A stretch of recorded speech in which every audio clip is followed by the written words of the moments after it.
안녕하세요. 1월 12일 수요 예배 우리 슬기로운 신앙생활 시간으로 함께 하도록 하겠습니다. 오늘은 이스라엘 재판에 대해서 함께 나누려고 합니다. 오늘 본문 말씀은 신명기 1장 12절부터 18절까지 말씀입니다. 우리 읽어보겠습니다. 그런즉 나 홀로 어찌 능히 너희의 괴로운 일과 너희의 힘겨운 일과 너희의 다투는 일을 담당할 수 있으랴. 너희가 내게 대답하여 이르기를 당신의 말씀대로 하는 것이 좋다 하기에 내가 너희 지파의 수령으로 지혜가 있고 인정받을 자들을 취하여 너희의 수령을 삼되 곧 각 지파를 따라 천부장과 백부장과 오십부장과 십부장과 조장을 삼고 내가 그때에 너희의 재판장들에게 명하여 이르기를 너희가 너희의 형제 중에서 송사를 들을 때에 쌍방간에 공정히 판결할 것이며 그들 중에 있는 타국인에게도 그리할 것이라. 재판은 하나님께 속한 것인즉 너희는 재판할 때에 외모를 보지 말고 귀천을 차별 없이 듣고 사람의 낯을 두려워하지 말 것이며 스스로 결단하기 어려운 일이 있거든 내게로 돌리라. 내가 들으리라 하였고 내가 너희의 행한 모든 일을 그때 너희에게 다 명령하였느니라. 아멘. 이스라엘의 율법은 신앙에 관련된 제사, 우상 숭배 등에 대해서 명령하는 데서 끝나지 않습니다. 이 율법은 하나님의 공의와 정의를 온전히 세우도록 이스라엘에게 명령했습니다. 불의를 악하게 여기며 억울한 자가 없도록 하는 것이 하나님의 뜻이었습니다. 그래서 각 성에서 각 파를 따라 재판장들과 지도자를 두어서 공의로 백성을 재판하게 했습니다. 오늘 본문에 보면 모세도 출애굽 후에 재판하는 일로 너무 바쁩니다. 인원이 너무 많아지니까 오늘 본문 신명기 1장에 보면 모세를 대신해서 재판하는 일을 다른 사람에게 담당하게 했습니다. 모세는 천부장과 백부장과 오십부장과 십부장 조장을 둬서 본인이 바쁘니까 재판하는 일을 맡겼습니다. 사사시대도 보면 사사시대의 사사들이 전쟁을 하는 것으로 주로 기록되어 있지만 사사라는 이름의 뜻, 또 사사들의 본래의 일은 재판하는 일이었습니다. 뿐만 아닙니다. 이스라엘 왕들도 재판하는 일을 했습니다. 우리 너무나 잘 알고 있는 이 재판이죠. 이 아이를 두고 여자 두 명이 재판하고 있는데 이 솔로몬의 재판입니다. 모르는 사람이 없을 정도로 유명한 재판입니다. 이스라엘의 지도자, 이스라엘의 리더들의 업무 중에 가장 중요한 업무는 바로 이 재판을 하는 일이었습니다. 그러기에 오늘 본문에서 이 재판관들을 세울 때에 모세를 대신해서 재판하는 일을 행할 때에 아주 중요한 기본적인 지침을 모세는 말해주고 있습니다. 기본적인 지침입니다. 오늘 본문 16절 17절에 나옵니다. 특별히 뭐라고 말하냐? 쌍방간에 공정히 판결할 것이며 뿐만 아니라 타국인에게도 그렇게 할 것이다. 재판할 때 너희들은 외모를 보지 말고 귀천을 차별 없이 듣고 사람의 낯을 두려워하지 말며 스스로 결단하기 어려운 일이 있거든 내게로 갖고 와라. 이렇게 기본적인 지침을 모세는 내려줬습니다. 재판할 때 공정히 하라는 거예요. 외모, 귀천, 차별 없이 또 사람의 협박 두려워하지 말고 만약 판결하기 어려운 재판이면 함부로 결정하지 말고 모세에게 가져가 와서 판결을 듣도록 합니다. 왜 이렇게 해야 합니까? 왜 이렇게 공평하게, 철저하게, 조심스럽게 재판하도록 명령했을까요? 우리 17절 이 파란 부분을 보면 이렇게 나와 있죠. 재판은 하나님께 속한 것인즉. 이 재판이 하나님께 속했다는 것이 가장 기초가 되는 것이었습니다. 공동 번역에서는 이렇게 번역합니다. 이 부분을 재판이란 하나님께서 몸소 하시는 일이니 라고 번역합니다. 그러니까 이 재판이 사람이 하는 것이지만 이 재판은 하나님께 속한 것이다. 내가 재판관으로 재판하지만 이 재판은 하나님께서 하시는 재판이다. 이게 이스라엘이 재판을 대하는 생각이었습니다. 그러므로 이스라엘은 뇌물의 유혹과 사람의 협박에도 정의롭게 재판하며 작은 재판이라도 하찮게 여기는 것이 아니라 하나님의 일로 여기며 그렇게 조심스럽게 재판하는 것입니다. 역대하 19장에 보면 여호사밧의 종교개혁이 나옵니다. 그런데 이 여호사밧은 종교개혁과 함께 강하게 이 사법제도, 이 재판을 개혁합니다. 우리 여호사밧이 재판관을 세우며 하는 명령에 대해서 한번 보겠습니다. 이게 이스라엘의 재판하는 마인드예요. 가장 기본적인 그들의 사상인 겁니다. 재판관들에게 이르되 너희가 재판할 것이 사람을 위하여 할 것인지 여호와를 위하여 할 것인지를 잘 살피라. 너희가 재판할 때에 여호와께서 함께 하심이라. 그런즉 너희는 여호와를 두려워하는 마음으로 삼가 행하라. 우리의 하나님 여호와께서는 불의함도 없으시고 치우침도 없으시고 뇌물을 받는 일도 없으시니라. 여호사밧이 또 예루살렘에서 레위 사람들과 제사장들과 이스라엘 족장 중에 사람을 세워 여호와께 속한 일과 예루살렘 주민의 모든 송산을 재판하게 하고 그들에게 명령하여 이르되 너희는 진실과 성심을 다하여 여호와를 경외하라.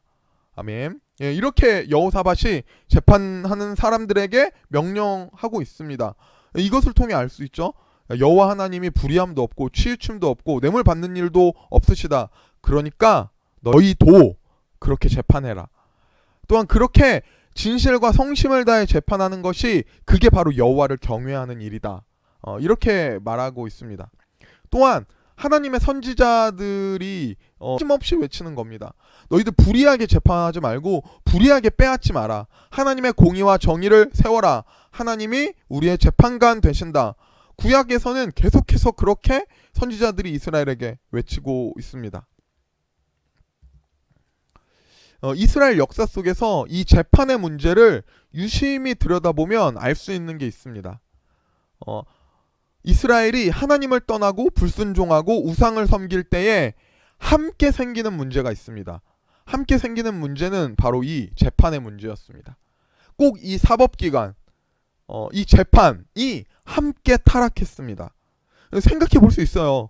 이 이스라엘에게 이 재판의 문제, 이 사법기관의 문제가 과연 하나님을 섬기는 신앙과 무슨 연관이 있을까? 별개로 연관이 없을 수도 있다고 생각되지 않습니까? 종교와 재판이 무슨 연관이 있겠어? 이렇게 생각할 수도 있죠. 그런데 이스라엘의 이 신앙의 타락은 대부분 이 재판의 타락, 이 사법기관의 타락으로 이어졌습니다. 하나님을 떠난 이스라엘은 불의하게 재판을 합니다. 뇌물을 주고 거짓 증인을 세우는 일이 팽배했습니다. 그러므로 가난한 자들에게는 그 가난한 자들이 가진 것마저도 억울하게 빼앗는 일이 비일비재했습니다. 율법으로 정해진 여러 제도를 불의한 재판을 통해 악용하는 일이 일어났습니다. 이스라엘의 토지 제도를 이용해서 불의하게 재판해서 땅을 빼앗습니다. 마음에 안 드는 사람이 있으면 불의한 재판으로 매질을 합니다. 그렇게 뇌물 쓰고 그렇게 불의하게 하는 거예요. 네, 하나님을 떠난 이스라엘에게는 이 공의와 정의가 세워지지 않습니다. 거짓이 가득합니다. 그들의 죄악이 이렇게 드러나는 거예요. 사실 지금 시대에도 지금도 이 공의라는 말 참 쉽지 않은 말인 것 같습니다. 사실 이 법을 지킨다, 이 공의롭다라고 생각하기 쉽지만 이게 완벽히 성립되지 않습니다. 예.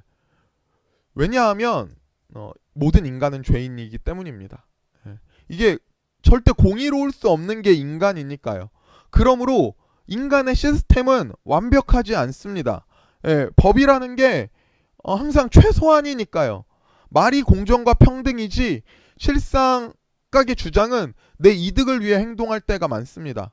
어떠한 철학과 신념을 주장하는 것 같아 보여도 결국 결과를 보면 나에게 유리한 것, 나에게 이득인 것을 말하며 법을 들이댈 때가 많이 있습니다.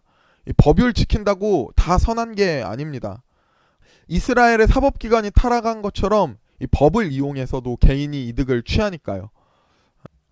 그런데 하나님의 공의는 완전한 공의입니다. 하나님의 공의는 드러난 법과 규칙을 넘어서 그 의도와 마음, 그 중심을 보시는 하나님입니다. 하나님의 재판은 공의로운 재판입니다. 하나님의 법은 공의로운 법이에요. 우리 로마서 3장 4절을 읽어보겠습니다. 사람은 다 거짓되되 오직 하나님은 참되시다 할지어다. 기록된 바 주께서 주의 말씀에 의롭다함을 얻으시고 판단받으실 때 이기려 하심이라 함과 같으니라. 아멘. 네, 하나님의 판단은 실수가 없으십니다. 하나님은 치우침이 없으십니다. 사람은 다 거짓되지만 오직 하나님은 참되십니다. 그리스도인은 하나님을 재판관으로 인정합니다. 우리의 삶은 어떤 삶입니까? 하나님이 내 재판관 되심을 인정하는 삶을 살아가는 겁니다. 구체적으로 어떻게 적용되느냐? 이렇게 적용돼요. 먼저는 내가 나를 대할 때입니다. 내가 나를 대할 때. 내가 나를 판단합니다. 내가 나를 평가합니다. 내가 나를 봅니다. 그렇게 보면요. 나는 법을 어기지 않았습니다. 나는 나름 잘 사는 것 같습니다. 당당합니다. 나는 문제가 없습니다. 그런데 내가 하나님을 나의 재판관으로 둡니다. 법이 나를 판단하고 다른 사람들이 나를 평가하는 것이 내 의로움이 아닙니다. 내 의로움은 누가 인정해 주시는 거예요? 하나님이 인정해 주시는 거죠. 하나님의 판단과 하나님의 평가 앞에서 살아갑니다. 그러므로 과정과 결과를 넘어서 나의 의도와 중심을 모두 아시는 하나님이시기에 하나님의 평가가 진짜 내게 있는 평가인 거예요. 사람들은요, 결과가 좋으면 결과를 칭찬합니다. 만약 결과가 안 좋으면 과정을 칭찬하기도 합니다. 그런데 하나님은 그 이전에 나의 모든 중심과 나의 의도, 나의 진실함을 보시는 하나님입니다. 그러니까 하나님께서는요, 율법의 완성을 사랑이라고 하시잖아요. 사실 법은 결과에 집중하지만 사랑은 그 중심을 말하는 단어잖아요. 그러므로 정직하게 나를 봅니다. 그리스도인은 내가 나를 볼 때, 내 스스로를 볼 때에 하나님 앞에 나로 있는 거예요. 하나님 앞에 나. 이건 정말 자기 자신을 냉정하게 보는 태도죠. 정말 정직한 태도잖아요. 그러니까 사람들에게 결과가 좋아도 하나님 앞에서 아니면 아닌 겁니다. 세상의 평가가 안 좋아도 하나님 앞에서 온전히 서 있으면 그것으로 흔들리지 않습니다. 네, 그리스도인에게는요, 하나님의 평가가 중요한 거예요.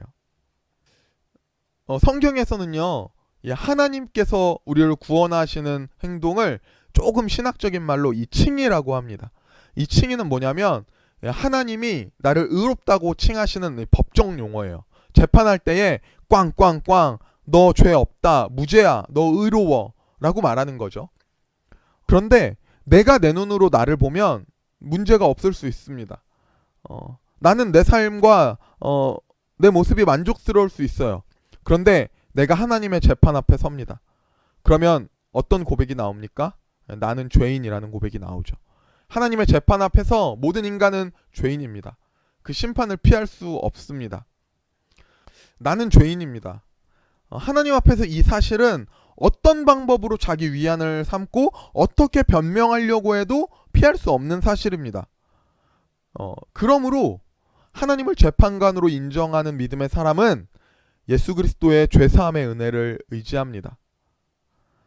나의 어떤 노력으로 내 어떠한 열심으로도 하나님의 공의 앞에서 죄 없다 말할 수 없습니다. 그런데 예수님을 믿음으로 그 의를 힘입으면 하나님께서는 나의 모든 죄를 나의 없다고 하십니다. 네, 칭의하십니다. 그러므로 어떤 삶을 삽니까? 하나님의 재판 아래 예수님밖에 자랑할 것이 없는 거죠. 그러므로 예수님의 은혜에 감사하며 찬양하며 예수님이 드러나는 삶을 사는 것입니다. 자, 두 번째로는 내가 다른 사람을 대할 때입니다. 재판관이 하나님이시라고 고백하기에 그는 다른 사람을 함부로 평가하지 않습니다. 그 판단과 심판을 온전히 하나님께 맡깁니다. 물론 어떤 결정을 해야 될 때가 있습니다. 일을 해나가야 하니까요. 때로는 재판하는 입장에 설 때가 있어요. 그럴 땐 어떻게 합니까? 네, 하나님의 마음으로 신중하고 정직하게 하나님께 지혜를 구하며 합니다. 또한 정죄하는 태도가 사라집니다. 왜냐하면 이 재판, 이것은 하나님께서 하실 일임을 알기 때문에 그렇습니다. 네, 재판이 하나님께 속했다 고백하는 사람은 이렇게 남들을 대하는 거예요. 우리 로마서 2장을 함께 읽어보겠습니다. 3절 4절입니다. 이런 일을 행하는 자를 판단하고도 같은 일을 행하는 사람아, 내가 하나님의 심판을 피할 줄로 생각하느냐? 혹 내가 하나님의 인자하심이 너를 인도하여 회개하게 하심을 알지 못하여 그의 인자하심과 용납하심과 길이 참으심이 풍성함을 멸시하느냐? 아멘. 하나님 앞에서 나도 역시 같은 죄인이잖아요. 나는 어떤 점입니까? 나도 은혜 입은 자거든요. 용서받은 자거든요. 율법의 완성은 사랑이기에 법으로 사람을 정죄하기 이전에 사랑함으로 헤아리며 섬깁니다. 다른 사람을 대하는 태도에 이게 깔려 있는 거예요. 네, 재판관이 하나님이시다. 이런 생각으로 다른 사람을 대하는 것입니다. 그럼 말씀을 마치겠습니다. 여러분, 우리에게 이 고백이 있으십니까? 은혜는 나를 둥글게 봐주는 게 아닙니다. 좋은 게 좋은 거야 하면서 넘어가 주는 게 아닙니다. 하나님은 무엇보다 냉정하게 나를 보십니다. 그게 하나님의 공입니다. 그런데 하나님의 은혜는 어떤 은혜입니까? 나의 드러난 모든 것을 용납하고 내가 지은 모든 죄를 용서하시는 것이 바로 하나님의 은혜입니다. 여러분, 하나님 앞에 살아가는 우리 되기를 소원합니다. 우리가 이렇게 고백하며 살아가기를 소원합니다. 모든 재판이 하나님께 속했다. 이렇게 고백하며 사는 우리들 되기를 원합니다. 자, 제가 기도하고 마치겠습니다. 하나님 감사합니다. 오늘도 이렇게 말씀을 나누게 하시니 감사합니다. 내가 나를 판단하며 또 남을 판단했습니다. 하나님, 겸손하게 하나님 앞에서 살아가게 하여 주시옵소서. 우리를 사랑하심으로 구원하신 하나님, 그 은혜를 기억하며 나도 사랑하기를 원합니다. 나에게 형벌을 주시는 것이 아니라 나를 구원하고자 하셨던 그 하나님의 사랑을 기억하며 나도 그렇게 다른 사람을 바라보고 그렇게 다른 사람을 사랑하는 삶으로 살아가게 하여 주시옵소서. 우리 중심이 하나님을 바라기를 원합니다. 우리의 삶 속에서 우리의 재판관이 하나님 되심을 고백하는 삶으로 오늘도 살아가게 하여 주시옵소서. 감사하며 예수님의 이름으로 기도드렸습니다. 아멘. 감사합니다. 우리 다음 시간에 만나겠습니다.